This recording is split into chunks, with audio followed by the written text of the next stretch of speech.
मगर मंगला की केवल अपनी रूपहीनता ही का रोना न था। शीतला का अनुपम रूपलालित्य भी उसकी कामनाओं का बाधक था, बल्कि यह उसकी आशालताओं पर पड़ने वाला तुषार था। मंगला सुंदरी न सही पर पति पर जान देती थी। जो अपने को चाहे उससे हम विमुख नहीं हो सकते। प्रेम की शक्ति अपार है, पर शीतला की मूर्ति सुरेश के हृदय द्वार पर बैठी हुई मंगला को अंदर न जाने देती थी, चाहे वह कितना ही वेश बदल कर आवे। सुरेश इस मूर्ति को हटाने की चेष्टा करते थे, उसे बलात् निकाल देना चाहते थे, किंतु सौंदर्य का आधिपत्य धन के आधिपत्य से कम दुर्निवार नहीं होता। जिस दिन शीतला इस घर में मंगला का मुख देखने आई थी, उसी दिन सुरेश की आंखों ने उसकी मनोहर छवि की एक झलक देख ली थी। वह एक झलक मानो एक क्षणिक क्रिया थी, जिसने एक ही धावे में समस्त हृदयराज्य को जीत लिया, उस पर अपना आधिपत्य जमा लिया। सुरेश एकांत में बैठे हुए शीतला के चित्र को मंगला से मिलाते यह निश्चय करने के लिए कि उनमें क्या अंतर है, एक क्यों मन को खींचती है, दूसरी क्यों उसे हटाती है, पर उसके मन का यह खिंचाव केवल एक चित्रकार या कवि का रसास्वादन मात्र था। वह पवित्र और वासनाओं से रहित था। वह मूर्ति केवल उसके मनोरंजन की सामग्री मात्र थी। यह अपने मन को बहुत समझाते संकल्प करते कि अब मंगला को प्रसन्न रखूंगा। यदि वह सुंदर नहीं है तो उसका क्या दोष, पर उनका यह सब प्रयास मंगला के सम्मुख जाते ही विफल हो जाता था। वह बड़ी सूक्ष्म दृष्टि से मंगला के मन के बदलते हुए भावों को देखते थे, पर एक पक्षाघात पीड़ित मनुष्य की भांति घी के घड़े को लुथकते देखकर भी रोकने का कोई उपाय न कर सकते थे। परिणाम क्या होगा यह सोचने का उन्हें साहस ही न होता था। पर जब मंगला ने अंत को बात बात में उनकी तीव्र आलोचना करना शुरू कर दिया, वह उनसे उच्छृंखलता का व्यवहार करने लगी, तो उसके प्रति उनका वह उतना सौहार्द भी विलुप्त हो गया। घर में आना जाना छोड़ दिया। एक दिन संध्या के समय बड़ी गर्मी थी। पंखा झलने से आग और भी दहकती थी। कोई सैर करने बगीचों में भी न जाता था। पसीने की भांति शरीर से सारी स्फूर्ति बह गई थी, जो जहाँ था वही मुर्दासा पड़ा था। आग से सेंके हुए मृदंग की भांति लोगों के स्वर कर्कश हो गए थे। साधारण बातचीत में भी लोग उत्तेजित हो जाते थे, जैसे साधारण संघर्षण से वन के वृक्ष जल उठते हैं। सुरेश सिंह कभी 4 कदम टहलते थे, फिर हाफ कर बैठ जाते थे। नौकरों पर झुंझला रहे थे कि जल्द जल्द छिड़काव क्यों नहीं करते। सहसा उन्हें अंदर से गाने की आवाज सुनाई दी। चौंके, फिर क्रोध आया। मधुर गान कानों को अप्रिय जान पड़ा। यह क्या बेवक्त की शहनाई है। यहाँ गर्मी के मारे दम निकल रहा है और इन सब को गाने की सूझी है। मंगला ने बुलाया होगा और क्या। लोग नाहक कहते हैं कि स्त्रियों का जीवन का आधार प्रेम है। उनके जीवन का आधार वही भोजन निद्रा रागरंग आमोद प्रमोद है जो समस्त प्राणियों का है। घंटे भर तो सुन चुका। यह गीत कभी बंद भी होगा या नहीं। सब व्यर्थ में गला फाड़ फाड़ कर चिल्ला रही है। अंत को न रहा गया।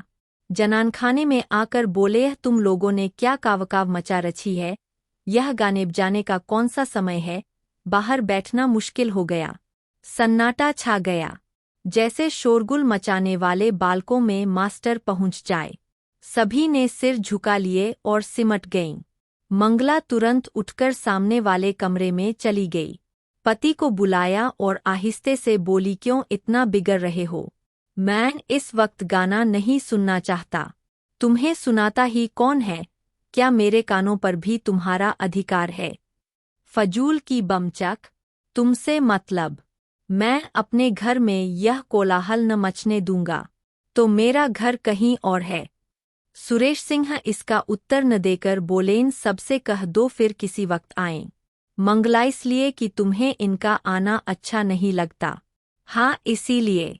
तुम क्या सदा वही करते हो जो मुझे अच्छा लगे। तुम्हारे यहाँ मित्र आते हैं। हंसी ठट्ठे की आवाज अंदर सुनाई देती है। मैं कभी नहीं कहती कि इन लोगों का आना बंद कर दो। तुम मेरे कामों में दस्तंदाजी क्यों करते हो। सुरेश ने तेज होकर कहा, इसलिए कि मैं घर का स्वामी हूँ। मंगला, तुम बाहर के स्वामी हो, यहाँ मेरा अधिकार है। सुरेश, क्यों व्यर्थ की बकबक करती हो। मुझे चिढ़ाने से क्या मिलेगा। मंगला जरा देर चुपचाप खड़ी रही। वह पति के मनोगत भावों की मीमांसा कर रही थी। फिर बोली, अच्छी बात है। जब इस घर में मेरा कोई अधिकार नहीं तो न रहूंगी। अब तक भ्रम में थी, आज तुमने वह भ्रम मिटा दिया। मेरा इस घर पर अधिकार कभी नहीं था। जिस स्त्री का पति के हृदय पर अधिकार नहीं, उसका उसकी संपत्ति पर भी कोई अधिकार नहीं हो सकता। सुरेश ने लज्जित होकर कहा, बात का बतंगड़ क्यों बनाती हो? मेरा यह मतलब न था। कुछ का कुछ समझ गई। मंगलामन की बात आदमी के मुंह से अनायास ही निकल जाती है। सावधान होकर हम अपने भावों को छिपा लेते हैं। सुरेश को अपनी असज्जनता पर दुरैख तो हुआ, पर इस भय से कि इसे जितना ही मनाऊंगा उतना ही यह और जलीकटी सुनाएगी, उसे वही छोड़कर बाहर चले आए। प्रातःकाल ठंडी हवा चल रही थी। सुरेश खुमारी में पड़े हुए स्वप्न देख रहे थे कि मंगला सामने से चली जा रही है। चौंक पड़े। देखा, द्वार पर सचमुच मंगला खड़ी है। घर की नौकरानियां आंचल से आंखें पोंछ रही है। कई नौकर आसपास खड़े हैं। सभी की आंखें सजल और मुख उदास है, मानो बहू विदा हो रही है। सुरेश समझ गए कि मंगला को कल की बात लग गई, पर उन्होंने उठकर कुछ पूछने की, मनाने की या समझाने की चेष्टा नहीं की। यह मेरा अपमान कर रही है, मेरा सिर नीचा कर रही है। जहाँ चाहे जाए, मुझसे कोई मतलब नहीं। यों बिना कुछ पूछे गाछे चले जाने का अर्थ यह है कि मैं इसका कोई नहीं। फिर मैं इसे रोकने वाला कौन? वह यों ही जड़वत पड़े रहे और मंगला चली गई। उनकी तरफ मुंह उठाकर भी न ताका। मंगला पाव पैदल चली जा रही थी। एक बड़े ताल्लुकेदार की औरत के लिए यह मामूली बात न थी। हर किसी को हिम्मत न पड़ती थी कि उससे कुछ कहे। पुरुष उसकी राह छोड़कर किनारे खड़े हो जाते थे। नारियां द्वार पर खड़ी करुण कौतूहल से देखती थीं और आंखों से कहती थीं, हाँ निर्दयी पुरुष। इतना भी न हो सका कि एक डोला पर तो बैठा देता। इस गांव से निकलकर उस गांव में पहुंची जहां शीतला रहती थी। शीतला सुनते ही द्वार पर आकर खड़ी हो गई और मंगला से बोली, भन जरा आकर दम ले लो। मंगला ने अंदर जाकर देखा तो मकान जगह से गिरा हुआ था। दालान में एक वृद्धा खाट पर पड़ी थी। चारों ओर दरिद्रता के चिन्ह दिखाई देते थे। शीतला ने पूछा, यह क्या हुआ? मंगला, जो भाग्य में लिखा था। शीतला, कुंवर जी ने कुछ कहा सुना था। मंगला, मुँह से कुछ न कहने पर भी तो मन की बात छिपी नहीं रहती। शीतलारे, तो क्या अब यहाँ तक नौबत आ गई? दुरैख की अंतिम दशा संकोचहीन होती है। मंगला ने कहा, चाहती तो अब भी पड़ी रहती। उसी घर में जीवन कट जाता। पर जहाँ प्रेम नहीं, पूछ नहीं, मान नहीं, वहाँ अब नहीं रह सकती। शीतला, तुम्हारा मैका कहाँ है? मंगला, मैके कौन मुँह लेकर जाऊंगी? शीतला, तब कहाँ जाओगी? मंगलाईश्वर के दरबार में। पूछूंगी कि तुमने मुझे सुंदरता क्यों नहीं दी, बदसूरत क्यों बनाया बहन स्त्री के लिए। इससे अधिक दुर्भाग्य की बात नहीं कि वह रूपहीन हो। शायद पहले जन्म की पिशाचिनियां ही बदसूरत औरतें होती है। रूप से प्रेम मिलता है और प्रेम से दुर्लभ कोई वस्तु नहीं है। यह कहकर मंगला उठ खड़ी हुई। शीतला ने उसे रोका नहीं। सोचा, इसे क्या खिलाऊंगी? आज तो चूल्हा जलने की भी कोई आशा नहीं। उसके जाने के बाद वह देर तक बैठी सोचती रही, मैं कैसी अभागिन हूँ। जिस प्रेम को न पाकर यह बेचारी जीवन को त्याग रही है, उसी प्रेम को मैंने पाव से ठुकरा दिया।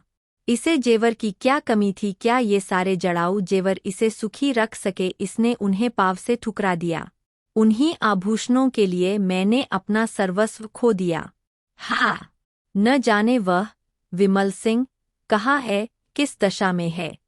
अपनी लालसा को, तृष्णा को वह कितनी ही बार धिक्कार चुकी थी। मंगला की दशा देखकर आज उसे आभूषणों से घृणा हो गई।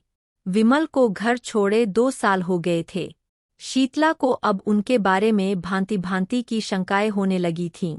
आठों पहर उसके चित्त में ग्लानि और क्षोभ की आग सुलगा करती थी।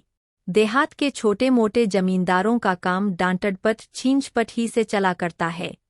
विमल की खेती बेगार में होती थी। उसके जाने के बाद सारे खेत पड़ती रह गए। कोई जोतने वाला न मिला। इस ख्याल से साझे पर भी किसी ने न जोता कि बीच में कहीं विमल सिंह आ गए तो साझेदार को अंगूठा दिखा देंगे। असामियों ने लगान न दिया। शीतला ने महाजन से रुपए उधार लेकर काम चलाया। दूसरे वर्ष भी यही कैफियत रही। अब की महाजन ने रुपए नहीं दिए। शीतला के गहनों के सिर गई। दूसरा साल समाप्त होते होते घर की सब लेई पूंजी निकल गई। फाके होने लगे। बूढ़ी सास, छोटा देवर, ननद और आप 4 प्राणियों का खर्च था। नाथित भी आते ही रहते थे। उस पर यह और मुसीबत हुई कि मैके में एक फौजदारी हो गई। पिता और बड़े भाई उसमें फंस गए। 2 छोटे भाई, एक बहन और माता, 4 प्राणी और सर पर आ डटे। गाड़ी पहले मुश्किल से चलती थी, जब जमीन में धंस गई। प्रातःकाल से कलह आरंभ हो जाता। समधिन समधिन से, साले बहनोई से गुथ जाते। कभी तो अन्न के अभाव से भोजन ही न बनता, कभी भोजन बनने पर भी गाली गलौज के कारण खाने की नौबत न आती। लड़के दूसरों के खेतों में जाकर गन्ने और मटर खाते, बुढ़िया दूसरों के घर जाकर अपना दुखड़ा रोती और ठकुर सोहाती करती। पुरुष की अनुपस्थिति में स्त्री के मैके वालों का प्राधान्य हो जाता है। इस संग्राम में प्रायः विजयता का मैके वालों ही के हाथ में रहती है। किसी भांति घर अनाज आ जाता तो उसे पीसे कौन। शीतला की माँ कहती, 4 दिन के लिए आई हूँ तो क्या चक्की चलाऊँ। सास कहती, खाने की बेर तो बिल्ली की तरह लपकेंगी, पीसते क्यों जान निकलती है। विवश होकर शीतला को अकेले पीसना पड़ता। भोजन के समय वह महाभारत मचता कि पड़ोस वाले तंग आ जाते। शीतला कभी माँ के पैरों पड़ती, कभी सास के चरण पकड़ती, लेकिन दोनों ही उसे झिड़क देतीं। माँ कहती, तूने यहाँ बुलाकर हमारा पानी उतार लिया। सास कहती, मेरी छाती पर सौत लाकर बैठा दी, अब बातें बनाती है। इस घोर विवाद में शीतला अपना विरहशोक भूल गई। सारी अमंगल शंकाएं इस विरोधाग्नि में शांत हो गईं। बस अब यही चिंता थी कि इस दशा से छुटकारा कैसे हो। माँ और सास दोनों ही का यमराज के सिवा और कोई ठिकाना न था, पर यमराज उनका स्वागत करने के लिए बहुत उत्सुक नहीं जान पड़ते थे। सैकड़ों उपाय सोचती, पर उस पथिक की भांति जो दिन भर चलकर भी अपने द्वार ही पर खड़ा हो, उसकी सोचने की शक्ति निश्चल हो गई थी। चारों तरफ निगाहें दौड़ाती कि कहीं कोई शरण का स्थान है, पर कहीं निगाह न जमती। एक दिन वह इसी नैराश्य की अवस्था में द्वार पर खड़ी थी। मुसीबत में, चित्त की उद्विग्नता में, इंतजार में द्वार से हमें प्रेम हो जाता है। सहसा उसने बाबू सुरेश सिंह को सामने से घोड़े पर जाते देखा।